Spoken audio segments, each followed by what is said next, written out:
Stretching your image is where your image comes to life, and doing it correctly is critical to get the final result that you're after. And good thing there's a program out there that you can use to identify the different tonal ranges of your image and stretch them independently from each other, giving you a much better final result. Let's learn about GHS or Generalized Hyperbolic Stretch. Hey everyone, it's Tony with Hidden Light Photography, and today we're going to be learning how to stretch your image. And stretching is a critical part to getting that perfect final image.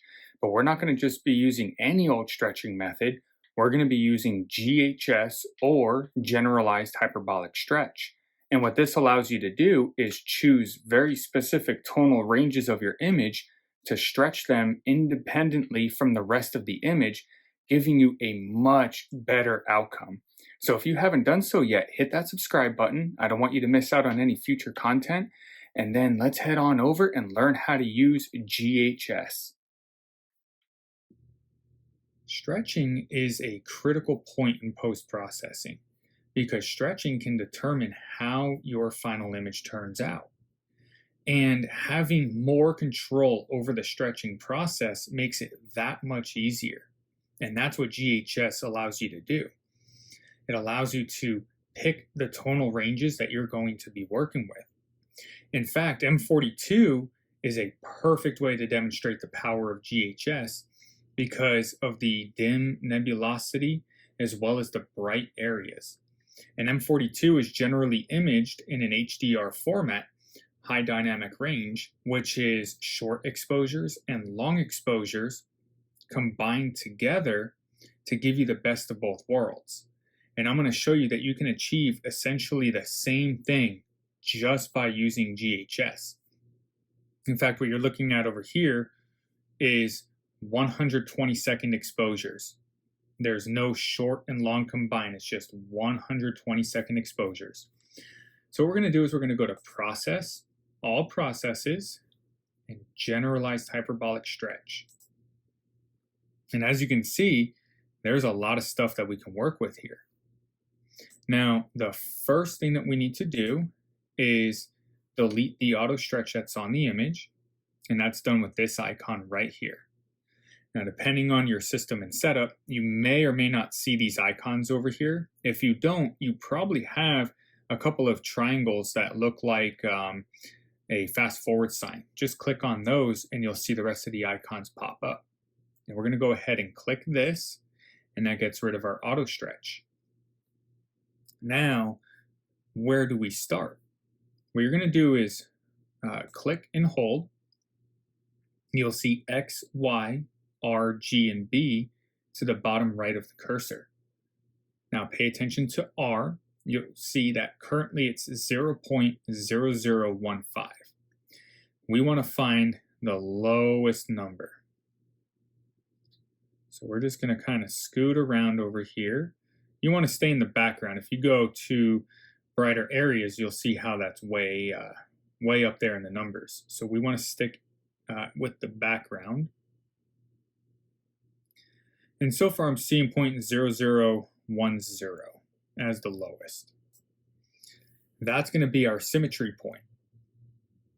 Let's go ahead and click the plus sign so we can see our histogram peak. And now it brings that into view. Now, what we're going to do, you'll see that you know, as you're clicking in here, as we go, you have this little line that pops up. So if we find 0.010 over here in the background, we'll just choose any one of these at this point. You have that vertical line. You can hit send to SP and it'll automatically send it. But you'll see it was 0.0011 and over here it's a little bit different. What I like to do is just grab the, let's go ahead and reset this. I like to grab my symmetry point slider and move it manually. So since our lowest number was 0.0010, that's where we're going to head to. And you may or may not have an instance where it doesn't get you exactly where. You can fine tune that by clicking and just backspacing the numbers that you don't want and just clicking another box.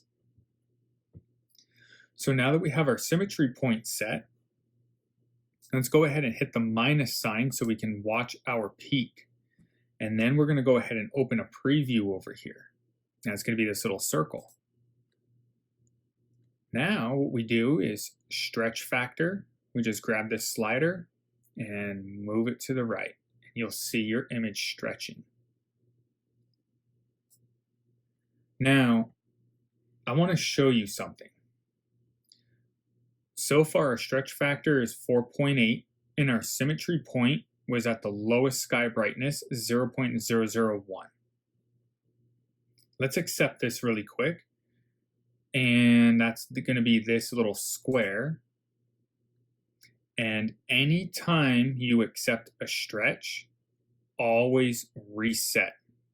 Otherwise, you're going to apply the same stretch again. And that's not a good thing to do. Let's exit out of our preview really quick. Let's minimize this. I have a few different clones of M42 because I want to demonstrate something. Let's do the same thing. Let's go ahead and click over here to delete our auto stretch. Let's click our little plus sign so we can see our peak. Now notice how far to the right our peak is. Anything to the right is white tones, anything in the middle is mid-tones, anything to the left is black tones. I want to move my peak more towards the black tones. How do we do that? We go to transformation type, we go to linear. Now we can grab the Blackpoint slider, but watch what happens. Just a tiny movement, it's gone. This moves really fast over here before we do our initial stretch. So let's reset this really quick. Anytime you hit reset, it goes back to default. Transformation type linear. We're going to grab our Blackpoint slider and we're just going to move this over. Now, where do you put this? It's going to depend on your data and your taste. So I like to leave a little bit of space. You don't want to crank this over.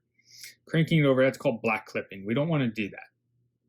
And you might find that your peak starts over here, maybe over here. I like to leave just a little bit of space. So let's go ahead and accept this. Now, remember, anytime you accept a stretch, always reset. Now, let's go ahead and click. And notice how this is already way down. See the R? It's 0.0008. So let's go and find, I think I saw 6. Yep, right there. Let's see if there's anything else.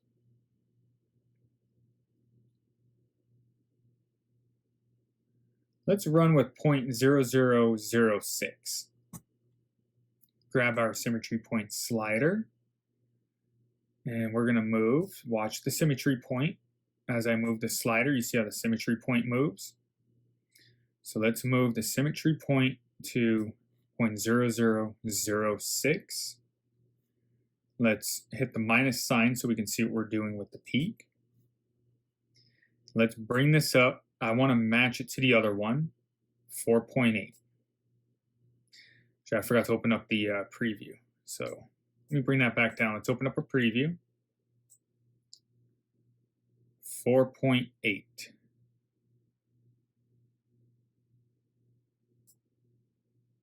Let's accept this really quick.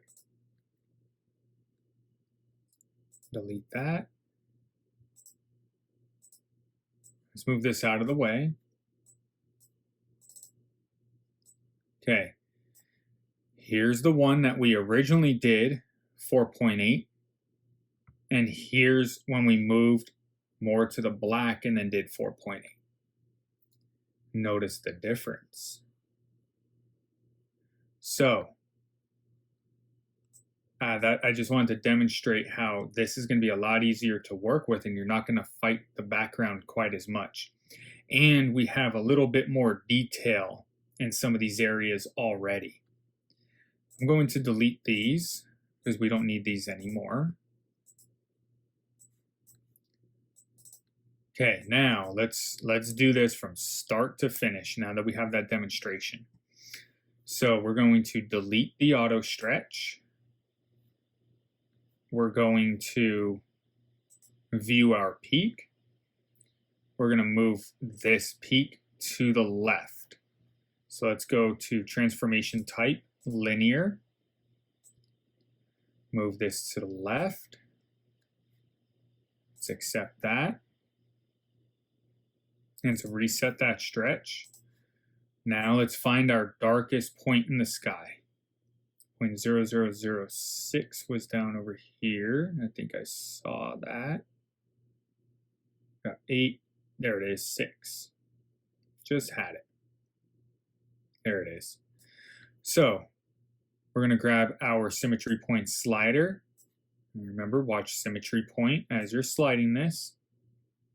0.0006. Minus sign so we can watch our peak. Open a preview. Now we're going to bring this stretch factor slider, and we're just going to stretch. Now, what am I looking for when I stretch? I'm looking for taste. I'm looking for, do I like what I'm seeing? Now, let's do local intensity. Let's move this to the right and watch up over here as I move local intensity.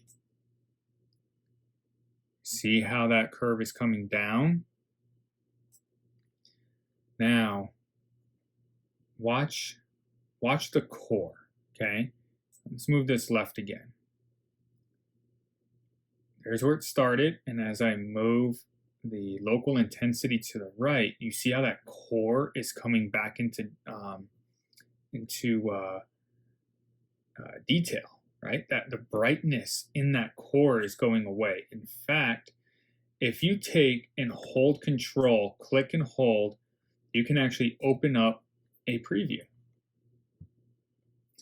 Now, what I want to do, what I'm looking for here is detail in the core, okay?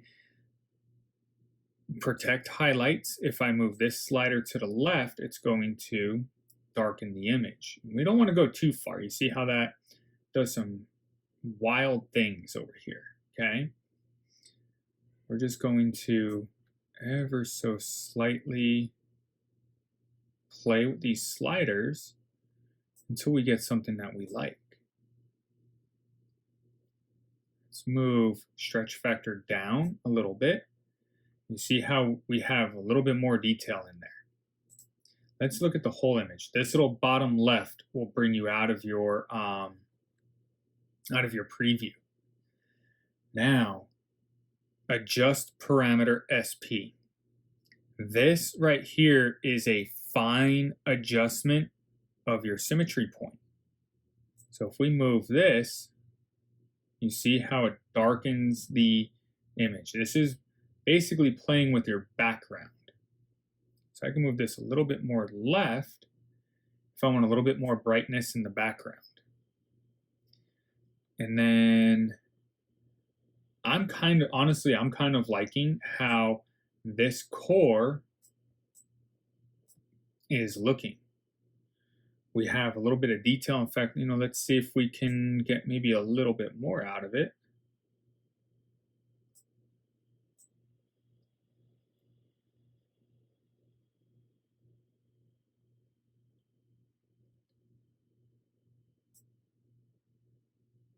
There we go.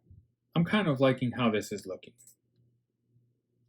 Now, one other thing I want to point out. Let's actually go back into this core over here. In stretching, you lose a little bit of contrast, a little bit of saturation. Okay. Orion has a lot to offer. So, in this core, we started off bright. Now we have some detail, but you can see that we lost a little bit of saturation. GHS allows us to control that. It allows us to adjust it. We're going to do color options, mode, color. That's a ridiculous amount of color. But if you grab this little slider, color blend, and you move it, dial it back just a little bit, you can actually fine tune. You can go from nothing to giving it just a little bit of color back. You don't want to go too far on this step. We're going to take care of the color in the next step, but or in the next phase of the workflow, but we can give it back just a little bit more so we have less work to do later, but also not overly saturate the nebula. And keep in mind, this doesn't work on everything that you're going to be doing, everything that you're going to be processing. This is as needed, if that makes sense. If you notice that you're losing a lot of saturation, you can adjust this, but it's not a one size fits all. So I'm liking this initial stretch. So let's go ahead and commit. We're going to go ahead and reset. Now, what we're looking for in this next stretch is contrast. We want to boost the contrast. So we're going to find an area that we can see. Let's go hold control and open up an area over here. This area right in here. This little kind of cloud area. You see how the contrast isn't that pronounced? Let's go right in over here. Okay. So I clicked in that area. You'll see it, the vertical line is there. Let's go ahead and get out of this. Let's grab our symmetry point, move it over to that line. Now our symmetry point is set. Let's grab stretch factor. Let's pull that a little bit to the right.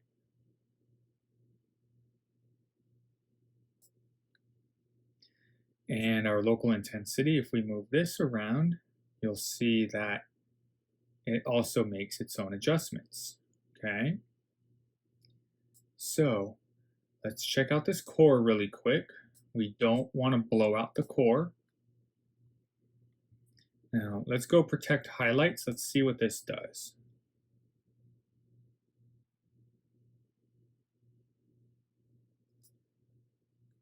Okay, let's view the whole image. Now, at this step, since we already had a stretch applied, we can see what we're doing now. What I mean by that is, you see up over here, real-time preview, generalized hyperbolic stretch. If we click the little circle, the preview circle, now it says real-time preview. So this is before, this is after. Before we did the stretch, and after. Let's go check our area over here. Hold control, click and drag. Here is before. Here's after. Before, after. You see how the contrast boosted a little bit. Let's go to stretch factor again. Let's crank that up just a little bit more. Before, after. Before, after. That's a lot more contrast. But now we're looking at a very small portion. Let's look at the whole picture. Before, after. Now, you can see the core, we're getting a little bit bright. Let's go ahead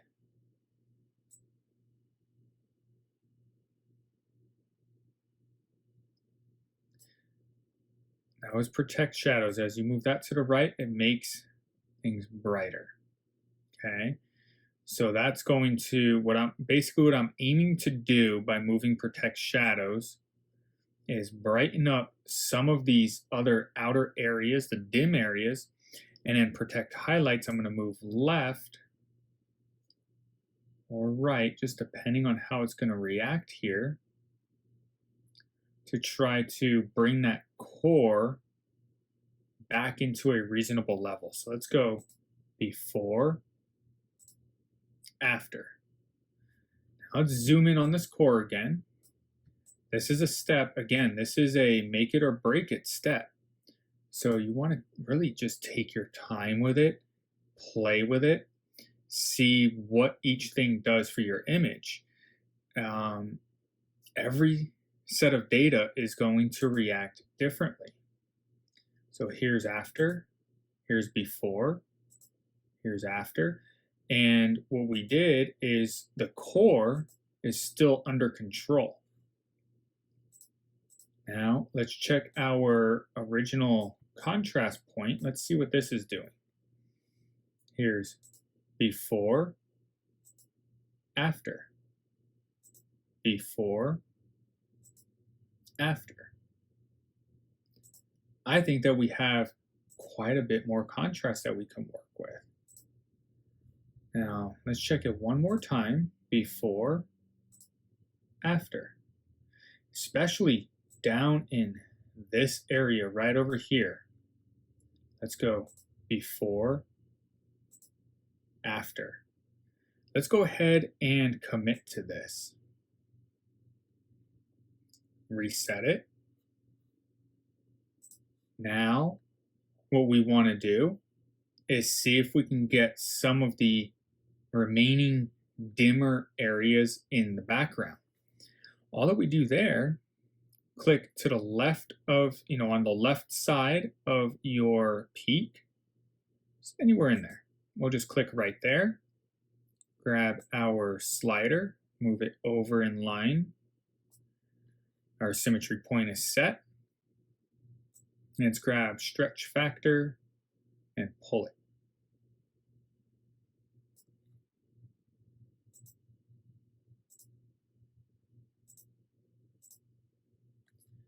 Let's grab protect highlights, move left, before, after, before, after, before, after.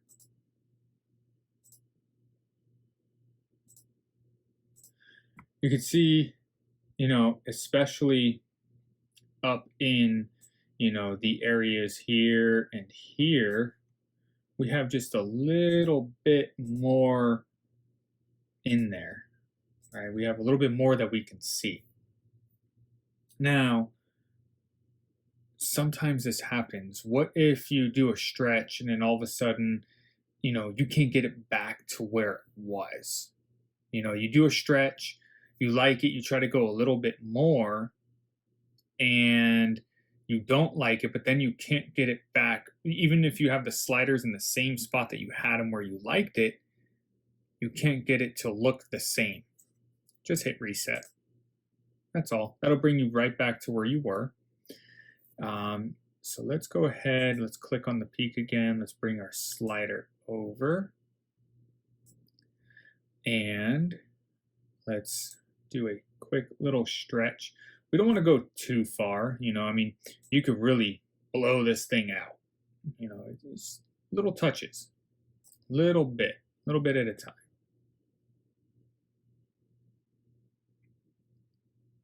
It really is, it's your vision, your taste. This is where your vision becomes reality. Now, what I want to do,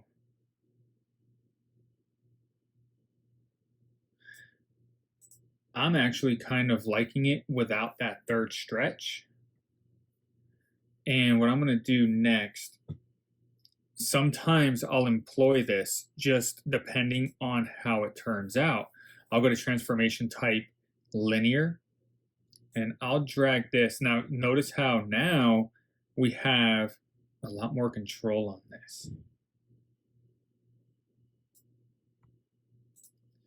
So let's go to make sure, this is actually a good time to point this out. Always make sure real-time preview and the process that you're on. Otherwise, you're not going to see the changes that you're making. So here's before, here's after. And that's because I moved it more to the right. You see how the superimposed peak is to the left of the regular peak. So if I move this back this way, let's check out before, after, before, after. And our background is a lot darker, and we're not losing anything in our nebulosity. Again, here's before and after. And that is how you use GHS.